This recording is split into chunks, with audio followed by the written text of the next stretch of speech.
¿Alguna vez, no sé, se ha deseado algo con tanta, pero tanta intensidad que la pregunta de si era buena idea simplemente ya no importa? Ese momento en que la voz interior, la que te advierte, se calla.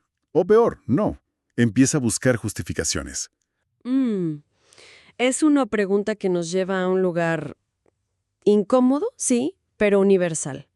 A ese instante en que el impulso va tan rápido que la razón, pues, se queda atrás, apenas intentando seguirle el paso. Y nos volvemos pasajeros de nuestras propias decisiones. Justamente. Y esa es la exploración de hoy. Nos vamos a sumergir en la idea de la lujuria, pero desde un ángulo un poco inesperado. Nuestra guía principal va a ser el infierno de Dante Alighieri, y lo complementaremos con algunos textos de psicología y filosofía. Es una lente fascinante, la verdad, porque uno piensa en el infierno y se imagina, no sé, fuego, demonios, pero Dante, cuando entra después del limbo, que es este lugar de calma, de una tristeza silenciosa, se encuentra con algo totalmente distinto. Por primera vez, se entra en un lugar donde el aire nunca se detiene. Exacto. El infierno para él empieza con un sonido, el de un viento furioso. Y ahí está la primera gran idea que sacamos de las fuentes, ¿no? El infierno de la lujuria según Dante no es un castigo por lo que faltó, como en el limbo. Es el castigo por lo que desbordó, por el exceso. Aquí sí empieza el infierno que imaginamos, pero de una manera mucho más sutil, más psicológica. Pues descendamos, con Dante y Virgilio. Al bajar al segundo círculo, lo primero que los golpea no es el calor, es el ruido. Por primera vez se oyen gritos. Pero no son gritos de dolor físico, ¿o sí? No para nada. Son lamentos, quejidos, almas que son arrastradas por un viento violento, eterno, y sobre todo sin dirección.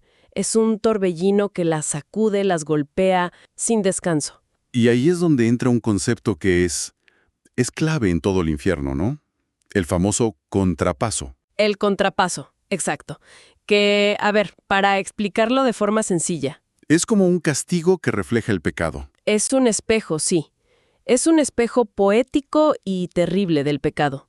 Quienes en vida se dejaron arrastrar por los vientos de la pasión, Por el impulso ciego, justo, ahora son arrastrados por una tormenta eterna que no pueden gobernar.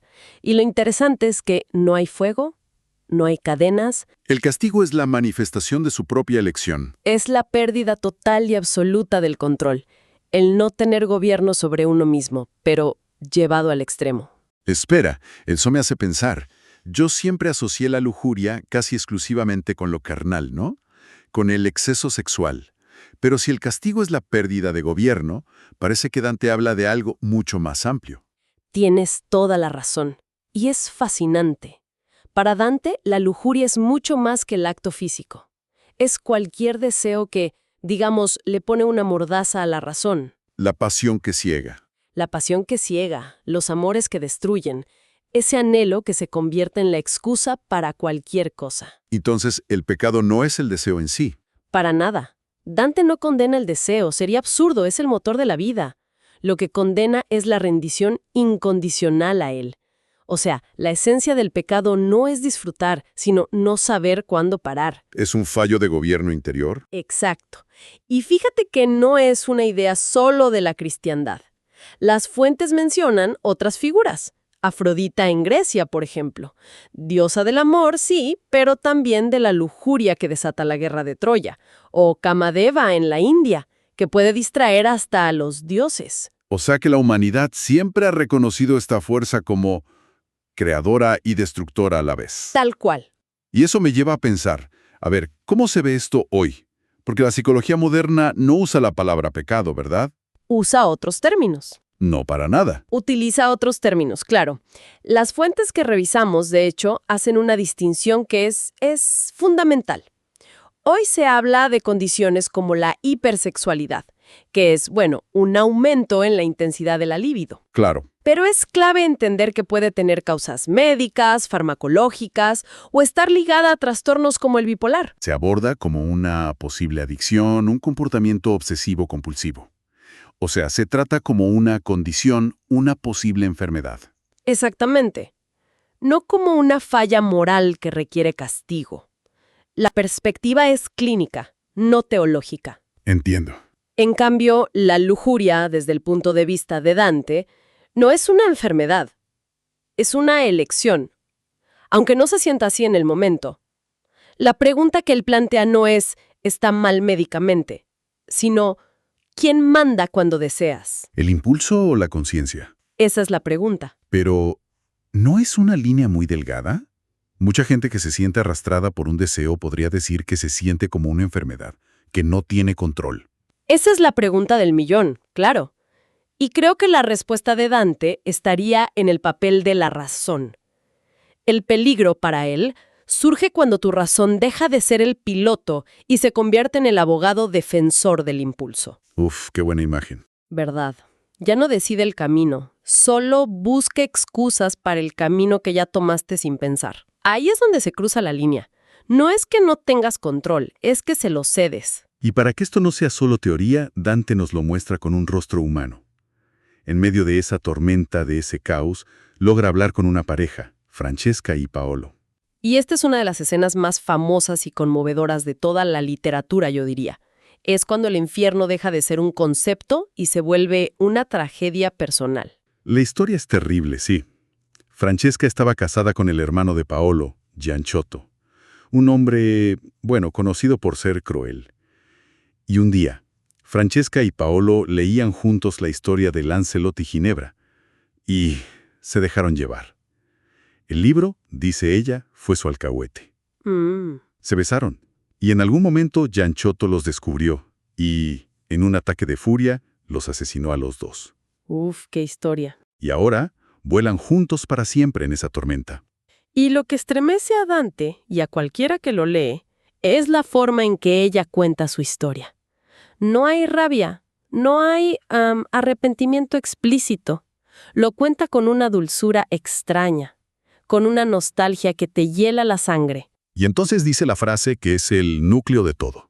Dice, amor nos condujo a una sola muerte. El amor nos condujo. Exacto. No dice nuestra debilidad o nuestra decisión. Dice el amor. Le echa la culpa al amor. Justo. Ahí está la clave de la lujuria para Dante.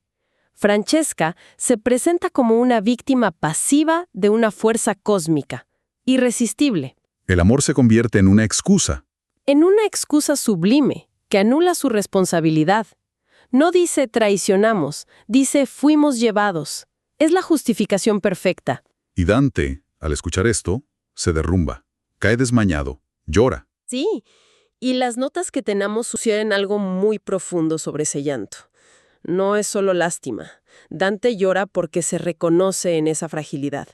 Él mismo, como poeta, había pasado su vida escribiendo sobre el amor como una fuerza casi divina. Y de repente ve el lado oscuro de su propia filosofía. Exactamente. Entiende que en este círculo no hay monstruos, hay personas. Se da cuenta de que la lujuria no se siente como un error en el momento. Claro. Se siente intensa, se siente viva, se siente como la única verdad posible. Y esa, precisamente, es su trampa más peligrosa. Esa idea de que no se siente como un error es lo que me parece más actual. Es muy fácil conectar esa tormenta de Dante, ese viento que arrastra, con la vida de hoy. Quizá la lujuria ha adoptado nuevas formas. El viento ha cambiado de apariencia, sí, pero no de función. Sigue arrastrando. Comprar algo no por necesidad, sino por el impulso del momento. O más claro todavía, las redes sociales. Uf, total. El scroll infinito. Es que es literalmente un viento, ¿no? Te va llevando de un video a otro. Sin que lo decidas, simplemente te dejas arrastrar. Y los algoritmos están diseñados para eso, para hacer un viento irresistible, para anular la pausa, el momento de reflexión. Es la necesidad de estímulo permanente, sí. La incapacidad de estar en silencio. El viento hoy es el ruido constante de notificaciones, de noticias, que nos arrastra de una indignación a la siguiente. Sin darnos tiempo para pensar por nosotros mismos. Justo. Entonces, si juntamos todo, ¿cuál es el verdadero castigo que Dante describe aquí? El verdadero castigo no es el viento físico, es la condición que ese viento simboliza.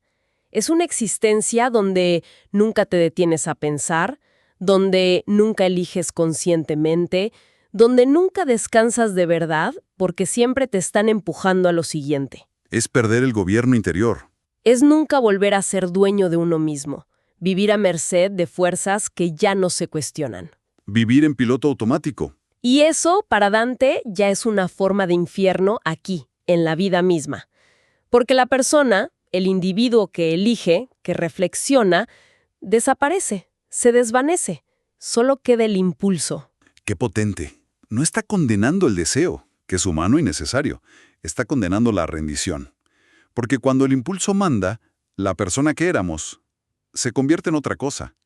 Algo arrastrado por la tormenta. Y este es solo el segundo círculo. El descenso apenas comienza. A partir de aquí, el panorama se vuelve mucho más oscuro. Más abajo, el placer ya no seduce. Se corrompe, se pudre. Lo que nos deja con una idea final para reflexionar. Una